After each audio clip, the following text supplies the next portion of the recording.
Aduh, tak laratnya. Dahlah cuaca hari ni lain macam panasnya. Baru pukul 4.30. Lama lagi nak berbuka. Aku dah nak pengsan ni. Tahukah kita, Allah sangat mencintai orang yang berpuasa dan akan memasukkan mereka ke dalam syurga melalui pintu yang bernama Ar-Rayyan. Assalamualaikum warahmatullahi wabarakatuh. Alhamdulillahirabbil alamin wa bihi nasta'in wa ala alihi wa sahbihi ajma'in. Apa kabar semua? Semoga sihat sentiasa, jaga diri. Ingat, patuhi SOP. Kawan-kawan, berapa ramaikah di antara kita yang teruja menyambut Ramadan Al-Mubarak seperti mana terujanya kita menyambut Idul Fitri? Tepuk dada, tanyalah iman. Firman Allah dalam surah Al-Baqarah ayat 183. Ya ayyuhallazina amanu kutiba alaikumusiyam. Wahai orang-orang yang beriman, diwajibkan ke atas kamu untuk berpuasa.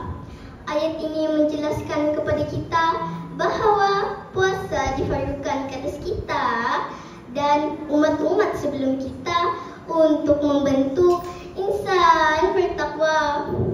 Adik-adik, kakak-kakak, puasa bukan sekadar satu kewajipan. Hakikatnya, ia adalah hadiah terindah daripada Sang Pencipta kepada hambanya yang patut diraikan dengan memperbanyakkan amal ibadah.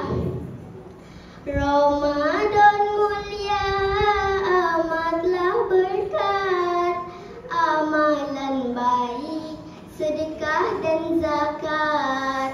Harta diinfak mendapat rahmat, bahagia di dunia jua akhirat.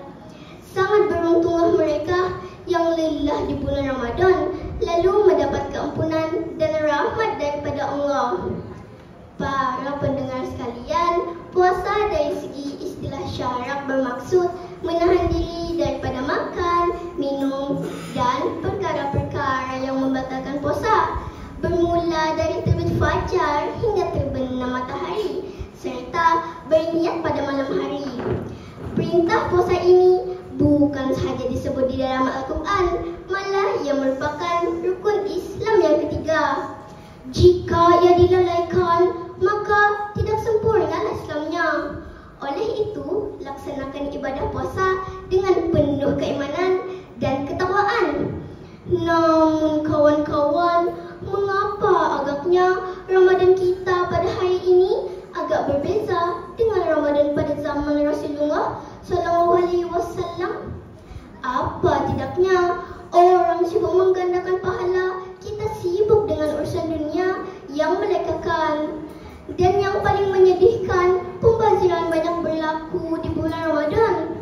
Menurut statistik, rakyat Malaysia membuang sebanyak 7,986,47 tan sampah sehari dan 40% daripadanya adalah sisa makanan. Astaghfirullah, berpada-padalah jangan sampai membazir kerana membazir itu amalan syaitan. Nak pergi mana tu? Tunggu dulu, dengar. Saya nak kongsikan tips cergas di bulan Ramadan. Pertama, awalkan berbuka, lewatkan sahur. Kedua, minum air kosong secukupnya untuk kekalkan hidrasi. Dan yang ketiga, ikutlah sunnah Rasulullah, makan kurma serta banyakkan pengambilan sayur dan buah. Ingat ya kawan-kawan, Ramadan seharusnya menjadikan kita hamba yang lebih dekat dengan Pencipta. Sekian, Assalamualaikum warahmatullahi wabarakatuh.